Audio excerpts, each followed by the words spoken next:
This is English ABC and with my English classes. आज के इस वीडियो में हम टोटल स्टेटमेंट के साथ आए हैं। Pros section English intermediate. इसके जितने भी स्टेटमेंट हैं जिसको आप ट्रू और फॉल्स ये देखना है और बताना है, उन सारे स्टेटमेंट प्रोज सेक्शन के सारे स्टेटमेंट के साथ हम हैं और अभी ट्रू और फॉल्स इसको करने जा रहे हैं। इस एक वीडियो में पूरी किताब कवर हो रही है। साथ ही मैं आपको बतला दूं कि पोइट्री सेक्शन के भी दो ऑब्जेक्टिव क्वेश्चन के सेट हमने अपलोड किए हुए हैं। आपके स्टोरी ऑफ इंग्लिश को लगभग पूरा का पूरा अपलोड किया हुआ ऑब्जेक्टिव क्वेश्चंस के रूप में। अगर आप उन सारे ऑब्जेक्टिव सेट को देखते हैं तो कोई भी क्वेश्चन फिर मिस होने का कोई सवाल ही नहीं उठता है। इसके अलावे ठीक 2 और 4 तारीख को जब आपकी परीक्षा होगी तो वहाँ भी मैं आप उसके आंसर शीट के साथ आप सबों के सामने रहूँगा।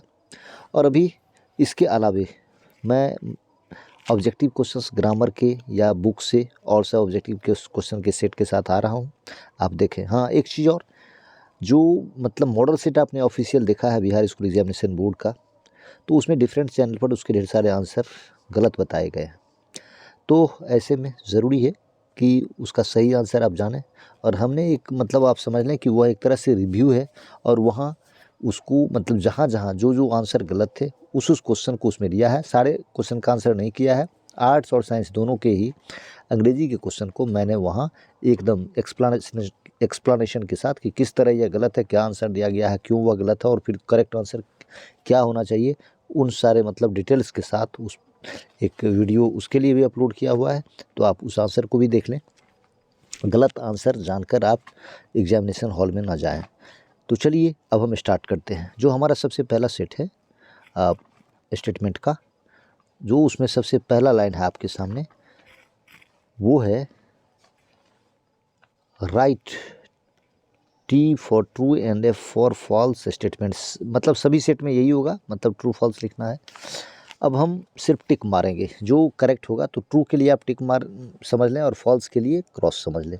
तो सबसे पहला जो स्टेटमेंट है, it was very easy for the narrator to get sent on a foreign assignment. विदेशी नियुक्ति पर चला जाना नैरेटर के लिए बहुत आसान था। जो कहानी हम लोगों को सुनाते हैं हमारे लेखक, उनके लिए बहुत आसान था। तो ये बहुत आसान नहीं था, बहुत मुश्किल था, जो वो नानू काका को बताए भी है, जो बहुत मुश्किल काम है। तो इसीलिए फॉल्स पहला statement. Option statement B, Ratiram was the son of Sohanlal Ratiram. तो ये करेक्ट है। सोहनलाल रतिराम का बेटा था रतिराम। जो रतिराम दोस्त था हमारे मतलब लेखक का, तो वो रतिराम सोहनलाल रतिराम का बेटा था। Next statement, statement C, Sohanlal Ratiram was the party boss in Delhi. ये करेक्ट है, वो पार्टी बॉस था दिल्ली में। और option statement D, Nanu Kaka went to Lala Sohanlal because they both were zamindar. तो ये इनकरेक्ट है।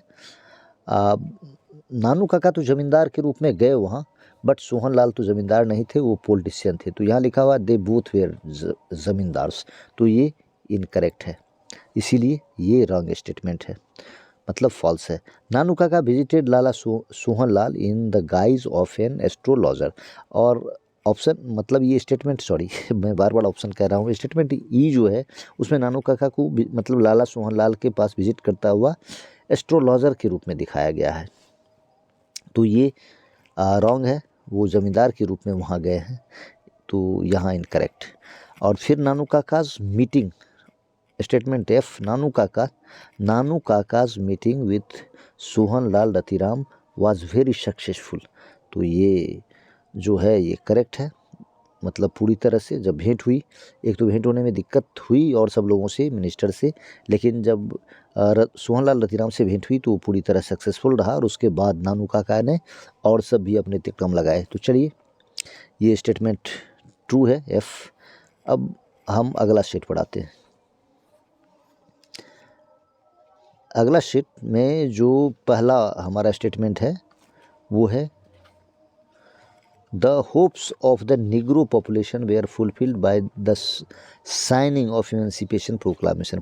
इमेंसिपेशन प्रोक्लामेशन पर जो सिग्नेचर हुआ था अब्राहम लिंकन का, तो उससे मतलब निग्रो लोगों की जो इच्छा थी वो पूरी हो गई, उनकी जो उम्मीद थी वो पूरी हो गई। तो ये इनकरेक्ट है। घोषणा पत्र पर दस्तखत तो हुआ, स्वतंत्रता के घोषणा पत्र पर, बट मतलब निगरों की स्थिति में निगरों को पूरी स्वतंत्रता नहीं मिली, बहुत ज़्यादा अंतर नहीं आया। इसीलिए तो मार्टिन लूथर किंग जूनियर अपना संघर्ष कर रहे थे। चलिए, इसीलिए ऑप्शन ए जो इसमें है वो फॉल्स है। Statement B, the condition of the Negro was appalling, और ये ट्रू है।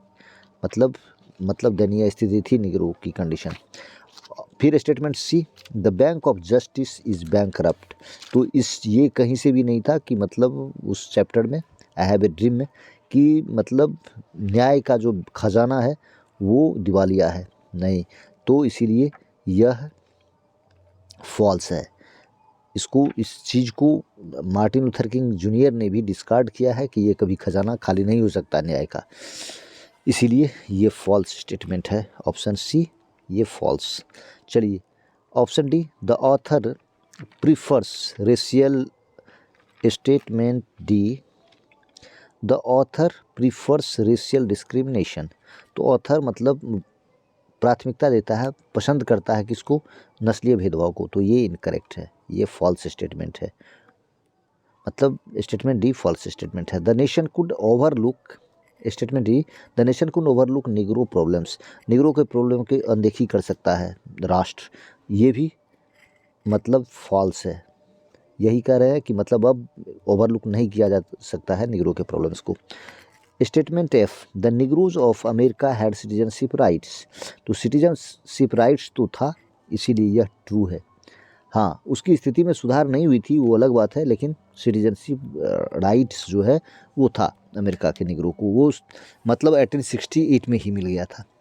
The author hates the white Americans, तो ऐसी बात नहीं है, सारे वाइट अमेरिकन से वो नफ़रत नहीं करते थे, लेकिन उनके साथ निगरों के साथ जो काले लोगों के साथ भेदभाव हो रहा था उसका विरोध कर रहे थे, इसीलिए कि मतलब, और इसमें ऐसा लिख देना कि मतलब वाइट अमेरिकन से वो नफ़रत करते थे, ये फॉल्स है। इसीलिए स्टेटमेंट जी जो है वो फॉल्स है। स्टेटमेंट एच, ही एडवोकेट्स नॉन वायलेंट स्ट्रगल, और ये ट्रू है। बिल्कुल गांधी जी से प्रभावित थे और अहिंसात्मक संघर्ष का वो समर्थन करते थे, उसकी पैरवी करते थे। नेक्स्ट जो हमारा सेट है उसका पहला सेंटेंस है, सेंटेंस 1, आइडियाज़ हेल्प मैनकाइंड, तो बिल्कुल आइडियाज़ मैनकाइंड को, अपने आइडियाज़ से मानवता ने अपनी भलाई की है और सब जानवरों के साथ यह बात नहीं है, तो ये ट्रू स्टेटमेंट है, statement 1। Statement 2, survival was never a problem for Homo sapiens, मानव जाति के लिए मतलब सर्वाइवल मतलब जिंदा रहना, अस्तित्व में बने रहना कभी समस्या नहीं थी। बिल्कुल ये फॉल्स स्टेटमेंट है, क्योंकि शुरू में आदि मानव को बहुत सारी समस्या, जंगली जानवरों का डर, भूख, ठंड, बहुत सारा प्रॉब्लम था, सर्वाइवल में बहुत ज़्यादा प्रॉब्लम था, इसीलिए फॉल्स स्टेटमेंट है, statement 2। Statement 3, long infancy was a biological advantage to mankind, मतलब मानवता के लिए लंबा बचपन काल जो था वो एडवांटेज था, ये एडवांटेज नहीं था, डिसएडवांटेज था, इसीलिए यह फॉल्स है। कहा जा रहा है ये एडवांटेज था, तो ये फॉल्स, तो स्टेटमेंट 3 भी false. Statement 4, man's earliest technical skill was devoted to increasing their population, आदमी का जो शुरुआती उसका तकनीकी कुछ या हाँ तकनीकी जो कुछ उसके पास हुनर था वो किस चीज़ पर केंद्रित था, सिर्फ और सिर्फ अपनी जनसंख्या बढ़ाने पर, और ऐसा लिखा भी है idea that have help Mankind में, जिस चैप्टर का स्टेटमेंट है बर्ट्रैंड रसल ने, इसीलिए यह ट्रू, स्टेटमेंट 4 ट्रू। और statement 5, congenital skills play a more important role than the acquired skills, तो एक्वायर्ड स्किल्स के कंपैरिजन में ये जनजात वाला जो है, यानी जो हासिल किया है आदमी ने, उससे बड़ा रोल, महत्वपूर्ण रोल जनजात वाला स्किल मतलब वो अपना रोल अदा करता है, तो वो गलत है। असल रोल किसका है, एक्वायर्ड स्किल्स का। मानव ने जो कुछ हासिल किया है ज्ञान, उसके आधार पर वो दुनिया को बदला है, अपनी स्थिति को बदला है, और सब जानवरों से वो आज अच्छी स्थिति में पहुंचा है। तो साफ अपोजिट लिखा हुआ है कि कॉन्जिनेटल स्किल को ही यहाँ अच्छा दिखाया गया है एक्वायर्ड स्किल पर, इसीलिए यह फॉल्स स्टेटमेंट है। स्टेटमेंट 5 जो है ये फॉल्स स्टेटमेंट है। इसी तरह statement 6, unlike words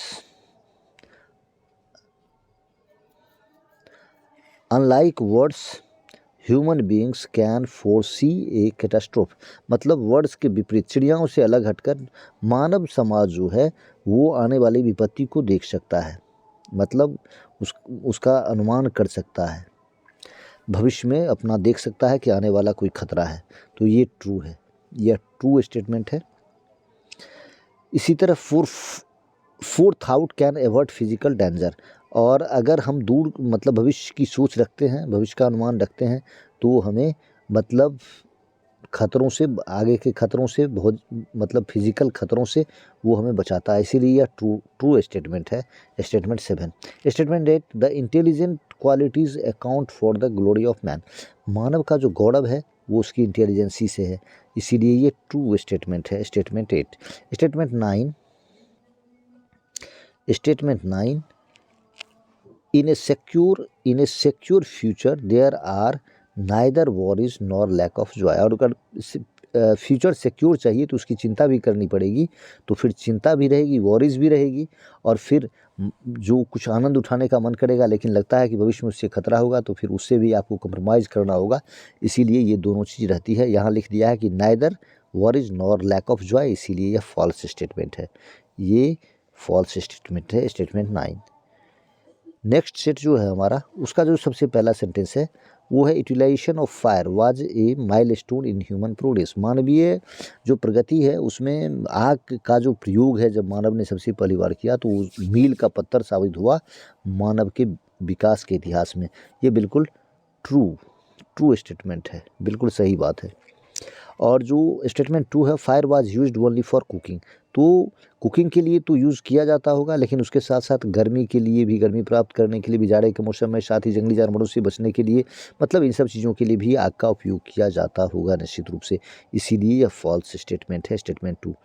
statement 3, domestication of animals had nothing to do with religion, धर्म से मतलब पशुपालन का कोई लेना देना नहीं था, जबकि उस चैप्टर में कहा गया है कि मतलब जिस धर्म ने जिस जानवर को अच्छा माना, पूज्य माना, उसको उस धर्म के समर्थकों ने, अनुयायियों ने पाला, इसीलिए रिलीजियन से कुछ भी लेना देना नहीं है, ये फॉल्स है। तो स्टेटमेंट 3 भी फॉल्स है। Next statement, our earliest forms of writing was pictorial, और ये ट्रू है, ट्रू स्टेटमेंट है। शुरू में हम चित्र के रूप में ही अपनी बात को लिखते थे, तो पिक्टोरियल था, राइटिंग पिक्टोरियल था, और true statement 4। Statement 5, invention of agriculture was less important than domestication of animals, और साफ साफ लिखा है डोमेस्टिक ऑफ एनिमल्स से भी ज़्यादा महत्वपूर्ण कौन था, खेती का आविष्कार, और इसको यहाँ खेती के आविष्कार को कम इम्पोर्टेंट दिखाया जा रहा है, इसीलिए यह फॉल्स है। सारा का सारा ideas that have help mankind का स्टेटमेंट है। In course of time, statement 6, in course of time we have progressed, मतलब समय के साथ हम लोगों ने तरक्की की है, और ये ट्रू है, इसमें कोई दिक्कत नहीं है, समय के साथ मानव ने तरक्की की है। नेक्स्ट सेट जो है हमारा, उसका जो सबसे पहला स्टेटमेंट है, in a traditional society a pregnant women has to follow the conventional procedure of child birth, मतलब परंपरागत समाज में, यानी पुराने समाजों में, पुराने ख्यालात के समाजों में अभी भी मतलब जो पारंपरिक तौर तरीका है बच्चों के जन्म का, तो फिर उसी को फॉलो किया जाता है, उसी के हिसाब से चला जाता है, तो ये ट्रू है। ये चाइल्ड इज बोर्न का ये स्टेटमेंट है और यह ट्रू है। Even taboos and prohibition help to manage anxiety, और ये भी ट्रू है, क्योंकि मतलब टेबूज यानी हमारी जो कुछ उस समय की सोच है, कुछ परिपाटी है, कुछ परंपरा है, और कुछ परहेज़ जो क्या नहीं करना है, ये सब जो चीज़ें हैं ना, ये मतलब चिंता से दूर रखता है, गर्भवती को चिंता से दूर रखता है। इन सब चीज़ों में लगकर उसका मन मतलब बहला हुआ रहता है, और चिंता को मैनेज करने में, जो चिंताएं हैं उसको मैनेज करने में ये सहायता करती है, इसीलिए ये ट्रू स्टेटमेंट है। स्टेटमेंट 2। फिर statement 3, western women suffer mostly because they have to manage everything on their own. और हम लोगों के समाज में क्या है कि मतलब अगर जो भी प्रेग्नेंट लेडी है उसके माँ बाप भी और उसके फिर ससुराल पक्ष के लोग भी उसको सपोर्ट करते हैं सब तरह से, लेकिन वेस्टर्न महिलाओं के साथ ऐसा नहीं होता है। इसीलिए उनको खुद के दम पर मैनेज करना पड़ता है और इसीलिए उन्हें परेशानी होती है। तो ये स्टेटमेंट जो है स्टेटमेंट 3 ये भी ट्रू है। और जो फिर स्टेटमेंट 4 है, 4 in traditional society child birth is a family affair. और कहा जाता है परंपरागत समाज में प्राचीन विचारधारा के समाज में वह बच्चों का जो जन्म है ना वो परिवार का मामला होता है। ये भी ट्रू है। और जब स्टेटमेंट 5 पर हम आते हैं, the family support and conventional procedure lesson the mother infant mortality. ये फॉल्स है। क्यों फॉल्स है? कि ऐसा है कि मतलब ये बहुत हेल्पफुल है, अच्छी बात है कि परिवार का भी सपोर्ट मिले और परंपरागत तरीके से जो बच्चों का जन्म कराया जाता है, लेकिन उसमें खतरा बना रहता है। ये खतरा का जो लेवल रहता है वो हाई रहता है। तो यहाँ लिख देना कि ये कम करता है, लेसन मीन्स कम कर देता है मदर इन्फेंट मोर्टेलिटी को, मतलब जच्चा बच्चा की मृत्यु दर को। तो ये इनकरेक्ट बात है और ये फॉल्स स्टेटमेंट है। फिर statement 6 freedom to live our own.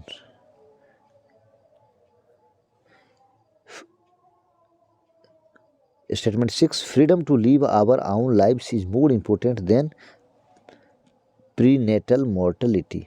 और एक जगह पर आकर ऐसा कहा गया है कि मतलब स्वतंत्रता से जीने का अधिकार जो है वो ज़्यादा इम्पोर्टेंट है। वो जो मतलब जन्म के समय जो मृत्यु होती है उसकी कीमत से अधिक हमारी स्वतंत्रता जो है वो अधिक कीमती है, उससे ज़्यादा कीमती हमारी स्वतंत्रता है। तो ये इसीलिए ये स्टेटमेंट ट्रू है, ऐसा कहा गया है। फिर next statement western people 7 western people do not think that all mothers in law are unjust and vindictive. इसमें कहा गया है कि पश्चिमी लोग मतलब पाश्चात्य जगत के लोग यह नहीं सोचते हैं कि सारी की सारी मतलब सास जो होती हैं वो एकदम अन्यायी और मतलब ये बदला लेने वाली इस तरह की होती है। ऐसा नहीं होता है। बट लिखा हुआ है साफ कि वेस्टर्न पीपुल जो है ऐसा सोचते हैं।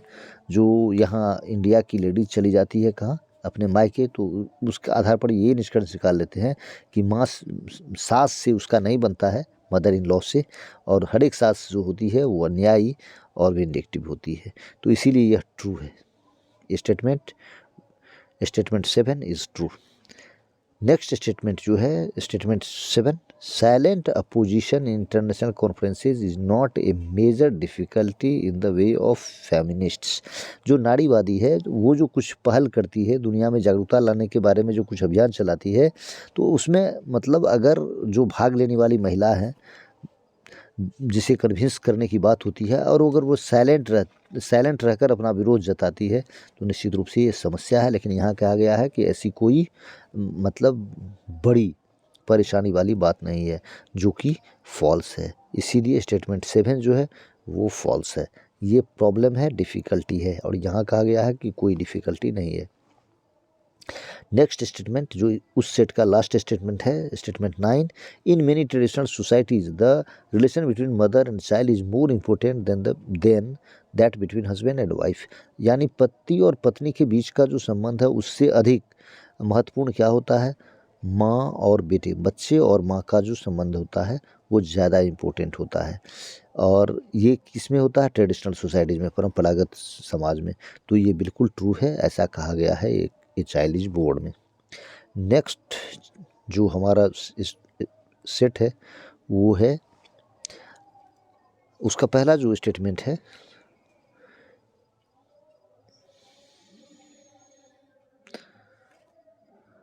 जस्ट ए मिनट,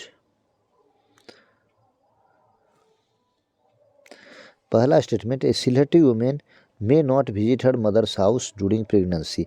यानी गर्भ काल में वो अपने माँ के पास यानी मैं अपने मायके नहीं जा सकती है, ये इनकरेक्ट है। जा सकती है, एकदम जाती है, बिल्कुल जाती है। और फिर statement 2, for Sylheti women the whole matter of pregnancy is one of celebration. बिल्कुल उत्सव का, ये साफ लिखा हुआ है कि एकदम उत्सव का माहौल रहता है। क्या? ये प्रेगनेंसी, मतलब कुछ न कुछ ऐसा मतलब इंगेजमेंट रहता है कि लगता है कि उत्सव की तरह इसे सेलिब्रेट किया जा रहा है। तो ये ट्रू स्टेटमेंट है, statement 2। Statement 3, garlands of turmeric and garlic are worn to please gods. मतलब ये हल्दी और लहसुन, इन चीज़ों का जो माला पहना जाता है वो किस चीज़ के लिए? टू प्लीज गॉड्स, ईश्वरों को खुश करने के लिए। बट यह बात नहीं है। यह ऐसा क्यों किया जाता है? इसलिए किया जाता है कि मतलब किसी अनहोनी को दूर रखा जाए, और जो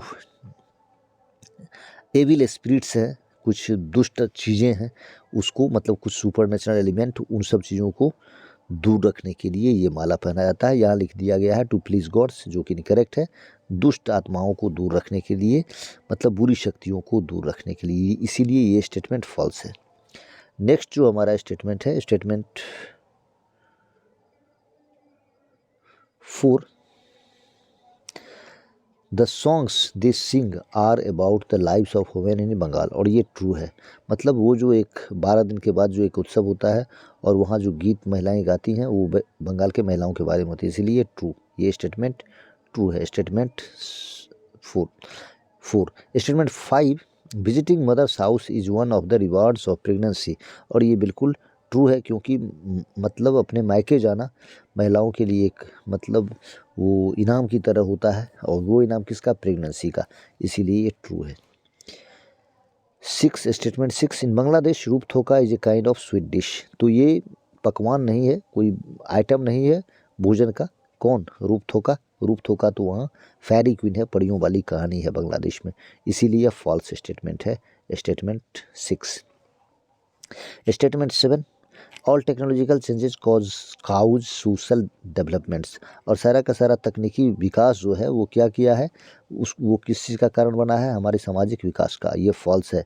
इसमें साफ लिखा है कि all technical cause changes cause social problems, यह बात लिखा हुआ है, इसीलिए यह स्टेटमेंट फॉल्स है। Statement 8, childbirth in modern hospitals is more brutal. और मॉडर्न हॉस्पिटल में, आधुनिक अस्पताल में तकनीकी के नाम पर एकदम बहुत ज़्यादा ब्रूटलिटी होती है। और इसमें लिखा हुआ है इज़ मोर ब्रूटल, अधिक मतलब ब्रूटल है, भयावह है, उसमें क्रूरता भरी हुई है।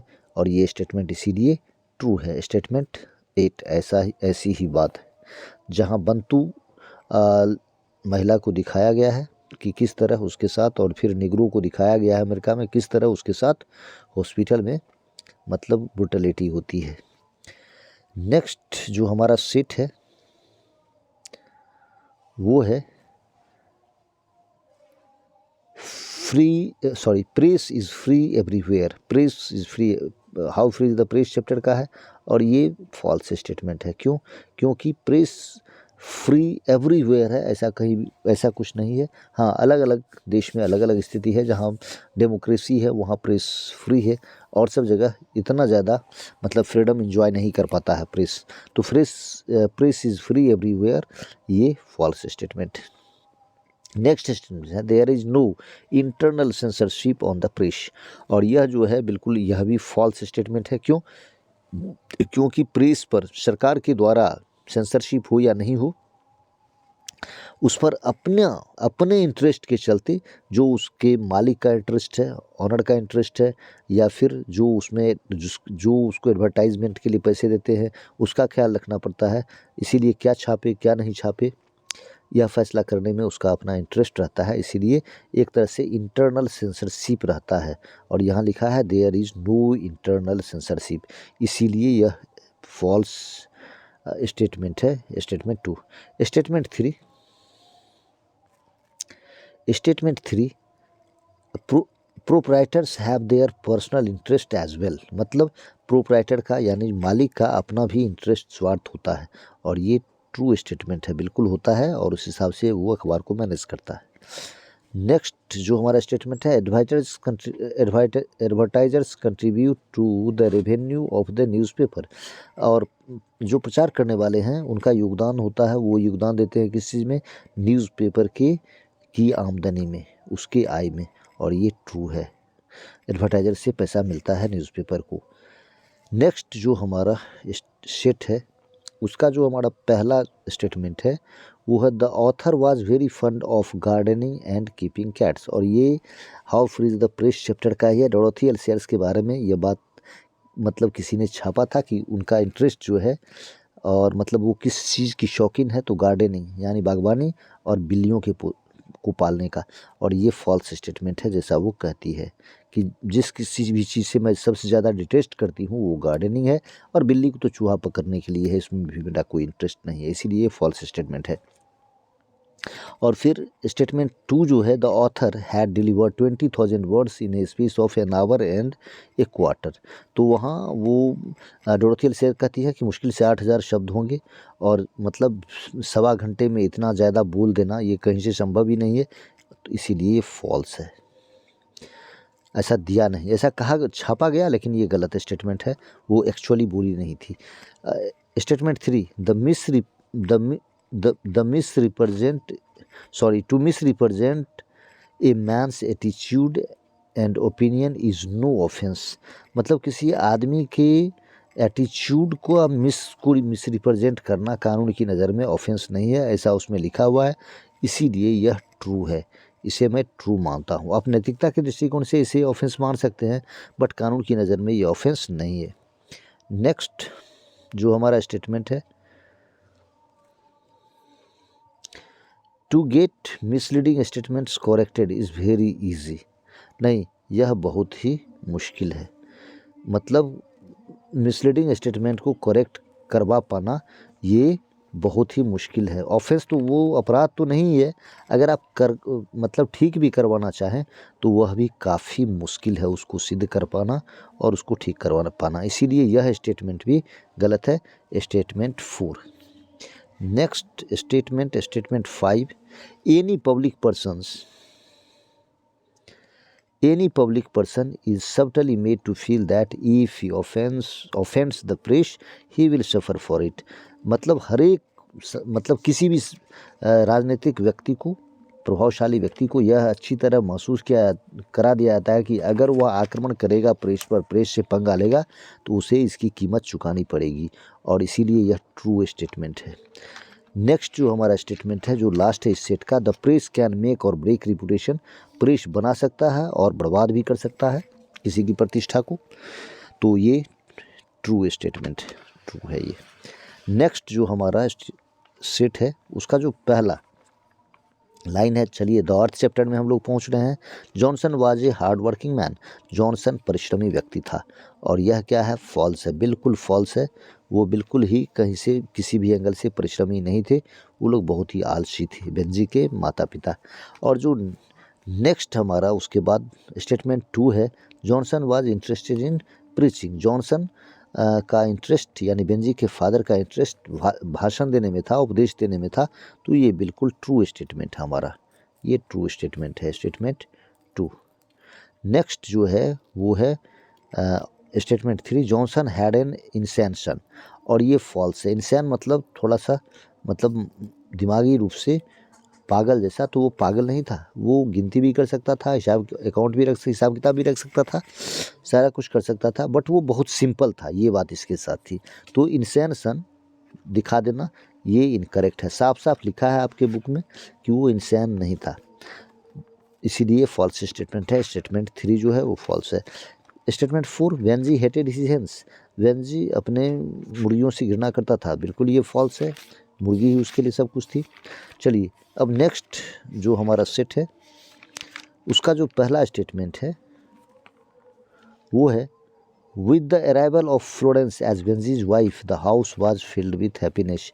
फ्लोरेंस का बेंजी की पत्नी के रूप में घर में आगमन घर को खुशियों से भर दिया। बिल्कुल ये फॉल्स, एकदम घर में जहर भर गया, जहर घुल गया, तो ये फॉल्स स्टेटमेंट है, मतलब रॉन्ग बात है ये।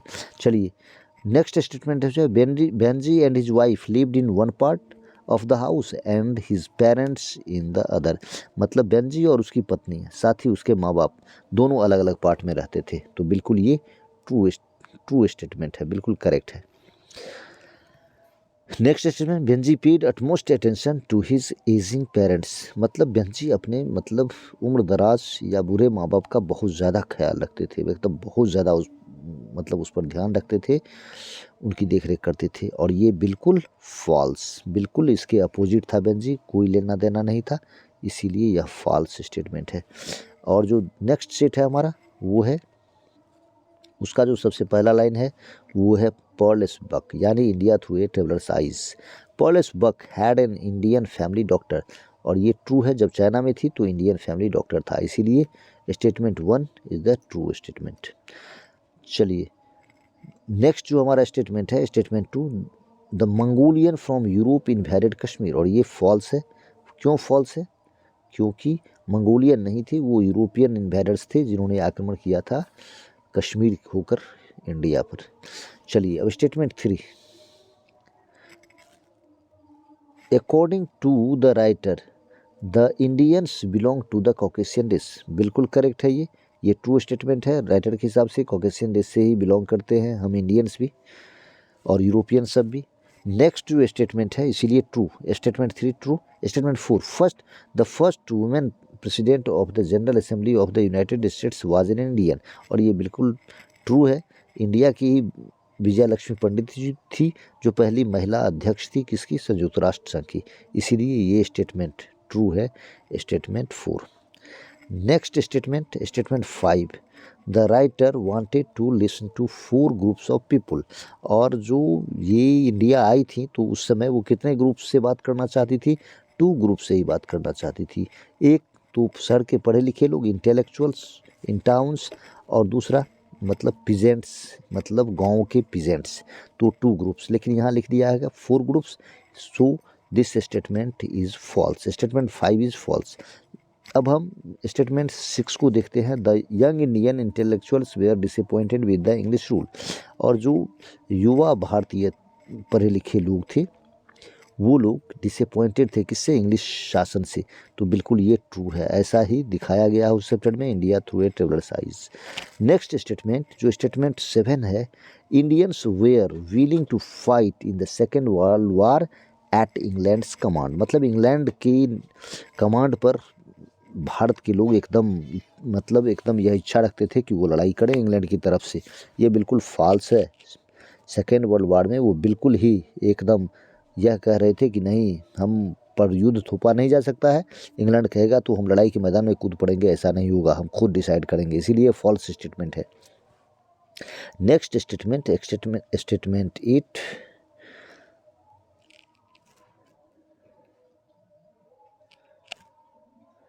Just minute, statement 8, Indians believed in the nobility of means to achieve a noble end. मतलब अच्छी चीज़ की, अच्छे लक्ष्य की प्राप्ति के लिए रास्ता भी अच्छा होना चाहिए, साधन भी अच्छा होना चाहिए। भारत के लोग इस बात पे विश्वास करते हैं और ये सही बात है, बिल्कुल ये ट्रू स्टेटमेंट है। और ये भी महसूस की है, उनके मुंह से भी निकलता है, पॉलेस बक के मुंह से भी, इसीलिए statement 8 is the true statement. Statement 9, the worst effect of colonisation was seen in towns in the form of unemployment. और ये क्या है? ये सबसे बुरा जो स्वरूप दिखाई पड़ता है, असर दिखाई पड़ता है कॉलोनाइजेशन का, सबसे बुरी निशानी जो दिखाई पड़ती है तो वो शहर में दिखाई पड़ती है। किसका? उपनिवेशवाद का सबसे बुरा असर जो दिखाई पड़ता है वो शहर में, ऐसा लिखा हुआ है। और ये फॉल्स है, गांव में दिखाई पड़ता है सबसे बुरा, एकदम साफ साफ लिखा है इस चैप्टर में, इसीलिए ये फॉल्स स्टेटमेंट है, statement 9। Statement 10, Indians under the British rule had a life span of just 27 years.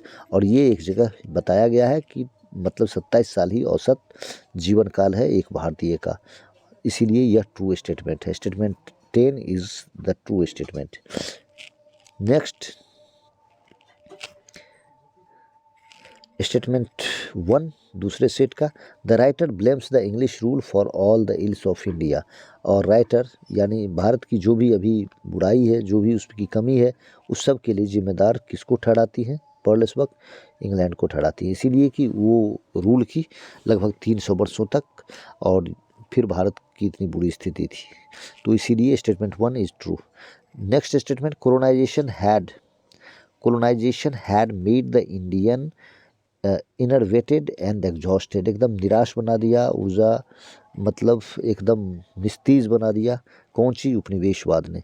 और ऐसा वो कहती है पर्लसबर्ग, इसीलिए statement 2 is the true statement. Next जो हमारा स्टेटमेंट है वो statement 3, long period of slavery made the people quite dependent, मतलब बिल्कुल दूसरे पर डिपेंड बनाकर रख दिया, मतलब परतंत्र बनाकर एक तरह से रख दिया, मतलब लंबे समय की गुलामी ने। तो ये भी ट्रू स्टेटमेंट है। Statement 3 is also the true statement.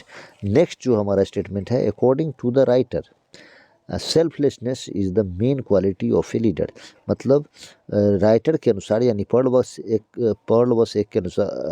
पर्लसबर्ग के अनुसार जो निस्वार्थता है वो एकदम मुख्य गुण है किसका? नेता का, खास करके भारत में। तो ये बिल्कुल ट्रू है, ऐसी बात हुई है उस चैप्टर में। Next statement 5, very few people in villages had respect for age and experience, मतलब बहुत कम लोगों का गाँव के बहुत कम लोगों का के मन में रिस्पेक्ट है, किसके लिए? उम्रदराज लोगों के लिए और अनुभवी लोगों के लिए। ये बिल्कुल फॉल्स स्टेटमेंट है, ये फॉल्स स्टेटमेंट है। स्टेटमेंट 5, गांव में तो काफ़ी इज्जत करते हैं लोग बड़े लोगों का। स्टेटमेंट 6, द राइटर, आपने देखा होगा कि उसी चैप्टर में, अब स्टेटमेंट 5 की बात करते हैं, कि जो हमारे लेखक है उनके घर पर जब पर्लसबर्ग गई है तो फिर वहाँ जो होस्ट है इसकी, तो वहाँ जो मतलब वो गई हैं तो देखी हैं कि उनके बड़े भाई का कितना सम्मान है। लोग आकर दिन भर उन्हें घेरे हुए रहते थे, जबकि वो एक तरह से मतलब पैरालाइज्ड थे। तो बड़े लोगों के लिए और अनुभवी लोगों के लिए सम्मान था गांव में। यहाँ लिखा गया है स्टेटमेंट 5 में कि सम्मान नहीं था, बहुत कम लोगों के मन में था, इसीलिए फॉल्स है। Next statement 6, the writer did not like the idea of eating with right hand, मतलब राइटर यानी पर्लसबर्ग ने इस आइडिया को पसंद नहीं किया, इस बात को कि दाहिना हाथ से खाया जाए।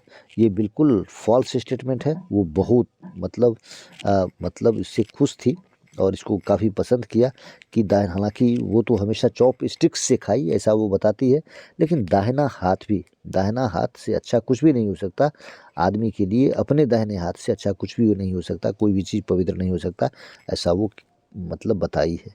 इसीलिए ये फॉल्स स्टेटमेंट है।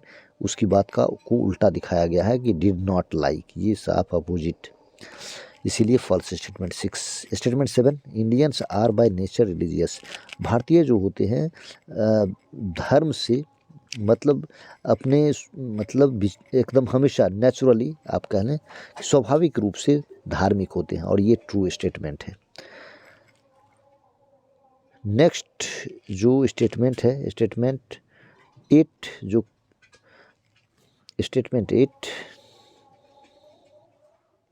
The book come my beloved has Indian background, बिल्कुल करेक्ट है। कम माई बिलव्ड इंडियन बैकग्राउंड का है, और द गॉड्स अर्थ जो है वो चाइना के बैकग्राउंड का है, जो पर्लसबर्ग का वर्क है। नेक्स्ट जो स्टेटमेंट है, जो लास्ट स्टेटमेंट है, ए Christian missionary believes that God is the one, और ये ट्रू है, ऐसा इसी चैप्टर में बताया गया है, India through a traveller's eyes में। True statement 9। नेक्स्ट जो हमारा सेट है वो है, अब हम अपने आखिरी चैप्टर में चले आए हैं प्रूव सेक्शन के, ए मैरिज प्रपोजल, और उसका जो हीरो है लोमोव एक कैरेक्टर है, उसकी चर्चा हो रही है। और जो पहला स्टेटमेंट है, Lomov is a neighbour of the Stepanovs, तो मतलब स्टेपनोवाज परिवार का लोमोव जो था नाइबर था, पड़ोसी था। ये ट्रू स्टेटमेंट है, बिल्कुल पड़ोसी था। Next statement, he wore the morning coat to attend a party, किसी पार्टी को अटेंड करने के लिए उसने मॉर्निंग कोट पहना हुआ था, और ये बिल्कुल फॉल्स है। वो तो प्रपोज करने के लिए आया था नटालिया को, और इसीलिए वो पहन कर आया था, मॉर्निंग कोट, तो इसीलिए फॉल्स स्टेटमेंट 2 है। Statement 3, mister Chubukov becomes angry to know Lomov desire, और लोमोव की इच्छा को सुनकर चुबुको जो है वो गुस्सा गए, ऐसा नहीं था, ये भी फॉल्स स्टेटमेंट है। वो बिल्कुल नहीं गुस्साए, वो एक तरह से अंदर से खुशी थे, तो इसीलिए Chubukov becomes angry to know Lomov's desire, तो ये फॉल्स स्टेटमेंट। नेक्स्ट जो स्टेटमेंट है statement 4, Lomov is a man of nervous temperament, तो ये बिल्कुल ट्रू है, एकदम बिल्कुल वो नर्वस हो जाता था, इसीलिए statement 4 is the true statement. Statement 5, Natalia is a quiet and peace loving lady, और नटालिया को इसमें किसी नटालिया और लोमोव में हमेशा झगड़ा होता रहा है, और इसीलिए उसे मतलब पीस लविंग या फिर क्वाइट ऐसा नहीं कहा जा सकता, इसीलिए स्टेटमेंट 5 जो है वो मतलब फॉल्स है, ट्रू नहीं है।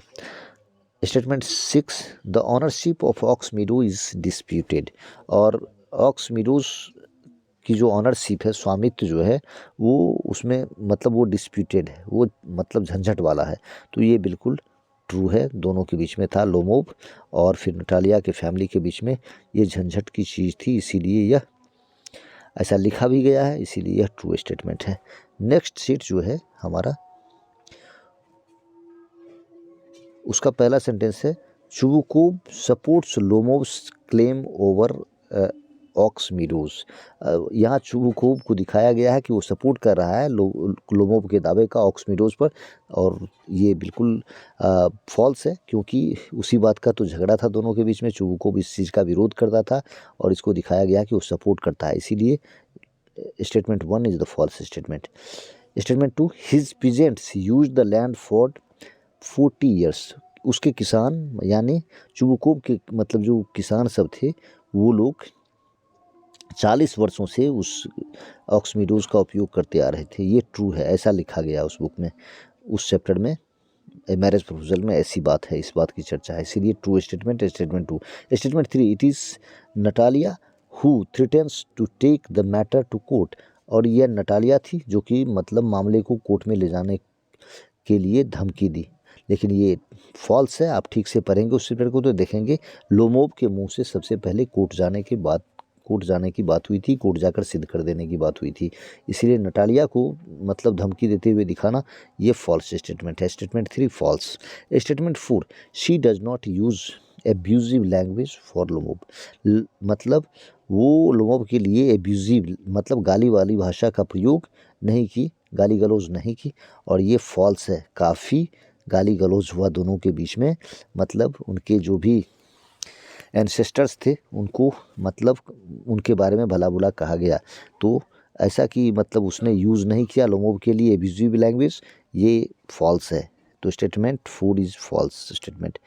नेक्स्ट जो लास्ट स्टेटमेंट है इस सेट का, she feels delighted to have behaved decently with Lomov, मतलब वो लोमोव के साथ अच्छा व्यवहार करके वो खुशी महसूस करती थी, तो इसे हम ट्रू मानेंगे, क्योंकि जब लड़ाई शुरू हो जाती थी तब तो अलग बात है, लेकिन उसके मन में अंदर में क्या था कि वो उसके साथ अच्छा व्यवहार करना चाहती थी, इसीलिए ट्रू।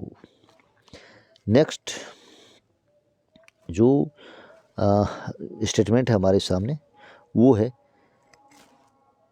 जो पहला स्टेटमेंट है इस सेट का, Lomov refuses to come back to Natalia, Lomov इनकार कर देता है नटालिया के पास वापस लौटने का, जो फॉल्स है, फिर एकदम आता है, फिर दोनों की शादी हो जाती है।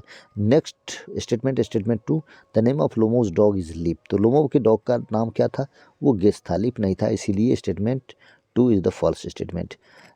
फिर statement 3, Chubuko bought his dog for 85 rubles, और ये ट्रू है, ट्रू स्टेटमेंट है, करेक्ट, मतलब 85 रूबल्स में ही उसने खरीदे थे अपने कुत्ते लीप को। नेक्स्ट जो स्टेटमेंट है वो है according to statement 4, according to Lomov Leap is pug jawed, Lomov के अनुसार क्या था कि लीप जो था वो पग जबड़ा मतलब चपटा जबड़ा वाला कुत्ता था, पग जॉब्ड, तो ये बिल्कुल ट्रू है, ऐसा उस चैप्टर में कहा गया है कि लोमोव के विचार से वो इस बात पर भी झगड़ा हो रहा था, कुत्ते के ऊपर भी झगड़ा हुआ था, तो उस समय ऐसी कहावत सुनी हुई थी। तो लोमोव के अनुसार लीप पगजॉट था, ये ट्रू स्टेटमेंट है। Statement 4 is the true statement.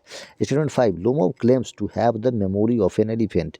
और लोमोव दावा करता है कि उसका एग्जैक्टली मुझे ये प्रसंग ठीक से याद नहीं है, इसीलिए मैं इस क्वेश्चन को अभी छोड़ रहा हूँ। आप अपने लेवल से देख लेंगे इस स्टेटमेंट को कि ये लोमोव अपने याद को एकदम हाथी की तरह काफ़ी दिनों तक याद रखने वाला बताया है, या फिर कि चुबुकोव या नटालिया, मैं कंफर्म नहीं हूँ। हालांकि अगर मुझे डिसीजन लेना ही पड़ता तो शायद मैं लोमोव के साथ जाता, बट मुझे ठीक से यह याद नहीं है। चलिए मैं इसको छोड़ रहा हूँ आप सबों के लिए।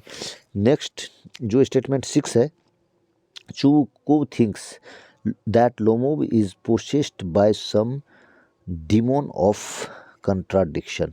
और ये चुबुकोव सोचता है कि लोमोव जो है वो मतलब सम डिमोन ऑफ कंट्राडिक्शन है उसके दिमाग, मतलब विरोधाभास का वो एक तरह से अपने आप में जीता जागता एक तरह से राक्षस का अवतार है। तो ये चुबुकोव नहीं सोचता था, ये नटालिया सोचती थी और वो कहती भी है, इसीलिए ये स्टेटमेंट फॉल्स है। नेक्स्ट जो हमारा 7वां स्टेटमेंट है इस चैप्टर का, 7th, Lomov, let me adjust it, चलिए इसको इसी तरह देखना पड़ेगा। Lomov faints when he realises that he will not succeed in marrying Natalia. और लोमोव चक्कर खाकर गिर जाता है जब वो यह महसूस करता है कि वह सफल नहीं होगा नटालिया से शादी करने में। तो ये स्टेटमेंट भी मेरा देखा हुआ नहीं है, यानी लास्ट के जो 2-3 स्टेटमेंट हैं मैं इस बीच में नहीं देखा हूँ, इसीलिए मेरे दिमाग में नहीं है कि लास्ट में क्या होता है उस नाटक में। तो यहाँ आकर थोड़ी सी दिक्कत हो रही है। चलिए statement 8, Chubukov takes this lead to settle the marriage of his daughter with Lomov. Chubukov मतलब ये अहम भूमिका निभाता है किससे शादी करवाने में, वो अपनी बेटी की शादी लोमोव से कराने में महत्वपूर्ण भूमिका निभाता है, आगे बढ़कर काम करता है। ये तो ट्रू स्टेटमेंट है। और इस तरह ये सेट मतलब आखिरी सेट था हमारे इस वीडियो का। चलिए अगर आपने हमारे वीडियो को अब तक सब्सक्राइब लाइक नहीं किया है, शेयर नहीं किया है, तो इसे शेयर करें, लाइक करें और हमारे चैनल इंग्लिश ABC को सब्सक्राइब करें। अगले वीडियो के साथ फिर मिलते हैं, बाय।